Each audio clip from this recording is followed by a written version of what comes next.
kung gaano kahirap yung ginawa naming trail. Pagdating mo dito, pag nakita mo yung lake na to, talagang napakaganda. Majestic.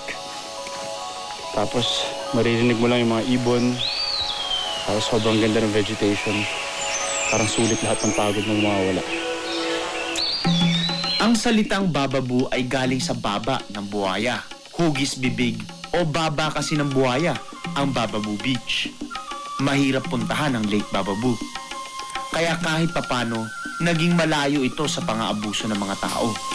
At napanatiling malusog at maganda ang kapaligiran ng Bababu. Alright. Alright. Welcome to Lake Bababu. Yes, made it. We made it. Okay, sulit ang pagod. Ang ganda dito. Medyo high tide ngayon.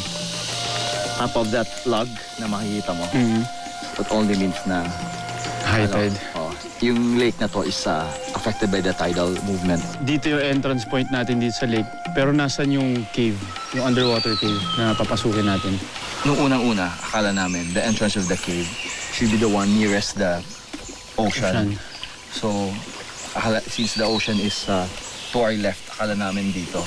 When we explored the area, namin nakita yung cave right across. So that means it's off siya.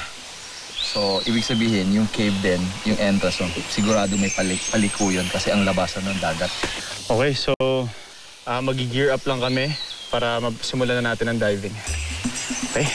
I was very excited dahil lahat ng dives ko coral reef diving. So this will be my first lake diving. First time ko rin na mag-cave diving. Ibang klaseng tanawin na makikita ko sa ilalim. Pero bago kami lumubog sa lawa, may kailangan daw munang gawin. Talagang mga bagong dating dito, talagang uminom sila ng tubig kasi holy water yan dito sa aming lugar. So, mag-swim muna tayo across. Swim na lang.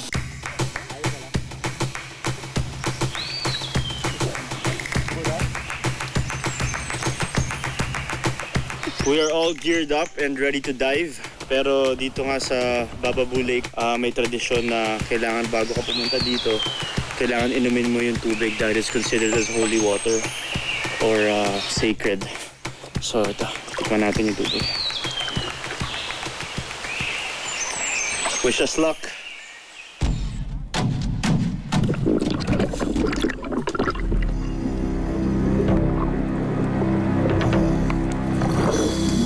Isa sa mga pagsubok na kailangan harapin sa cave diving ay ang madilim na paligid.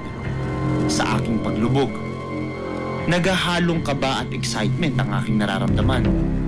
Bukod sa apektado ang lawa ng tidal changes o ang pagtaas at pagbaba ng tubig, nakita ko rin sa ilalim na may marine fishes, mga isdang kadalasang nakikita sa dagat. Ibig sabihin nito, konektado ang Lake Bababu sa dagat. Yung Lake Bababu kasi, yung sa taas na part ng lake, fresh water, na tapos yung ilalim na part, salt water. So nagbi-mix na yung fresh water and salt water. So pag dive namin, ang napansin namin mga isda, puro mga saltwater fish. Yun yung kagandahan dun sa Lake Bababu dahil it's a lake, it's an inland lake. Pero may saltwater source siya.